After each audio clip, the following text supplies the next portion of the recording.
नमस्कार. आज आपण एका खूप मोठ्या आणि दुःखद विमान दुर्घटनेबद्दल बोलणार आहोत. नमस्कार. हो, एअर इंडिया फ्लाईट AI 171.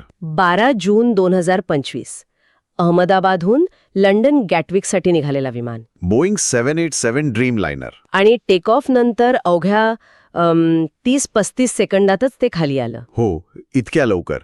हेच तर खूप धक्कादायक आहे. आधुनिक विमान आणि असं कोसळणं. अगदी ते मेघानी नगरमध्ये BJ मेडिकल कॉलेजच्या हॉस्टेलवर कोसळलं. आज आपण याच दुर्घटनेबद्दल म्हणजे आपल्याकडे जे रिपोर्ट्स आहेत, बातम्या आहेत, त्या आधारे बोलूया. हो, नक्की काय कारणं असू शकतात, तपास कुठे चाललाय आणि याचे एकूण परिणाम काय याचा थोडा आढावा घेऊ. बरं, तर विमानात एकूण 242 लोक होते, म्हणजे 230 प्रवासी आणि 12 कर्मचारी. बरोबर. आणि जमिनीवर जे होते म्हणजे विद्यार्थी, कर्मचारी, तिथले रहिवासी. त्यांना धरून आकडा खूप मोठा होतो.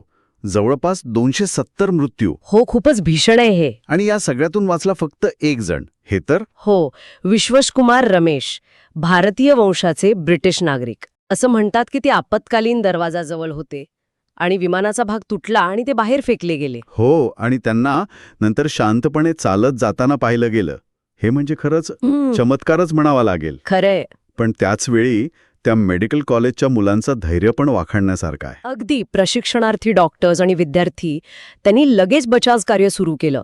व्यावसायिक मदत पोहोचेपर्यंत त्यांनी खूप मदत केली. आणि कॅप्टन सुमित समरवाल त्यांच्याबद्दल हे बोललं जातंय की शेवटच्या क्षणी त्यांनी विमान दाट वस्तीपासून दूर नेण्याचा प्रयत्न केला. अर्थात त्यात त्यांना आणि इतरांना प्राण गमावे लागले, पण कदाचित त्यांनी आणखी मोठी हानी टाळली असेल. हो, शक्यता आहे.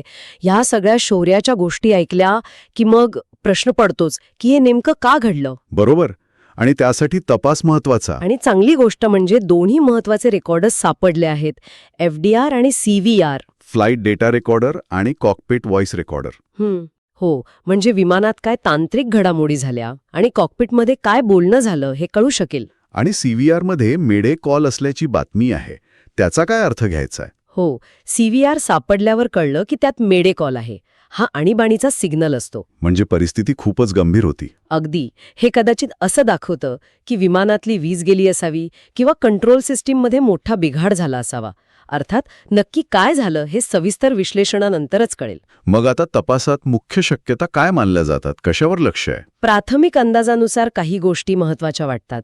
एक म्हणजे इंजिन थ्रस्ट, म्हणजे इंजिनची शक्ती अचानक कमी झाली का? टेक ऑफसाठीची शक्ती लागते ती. हो.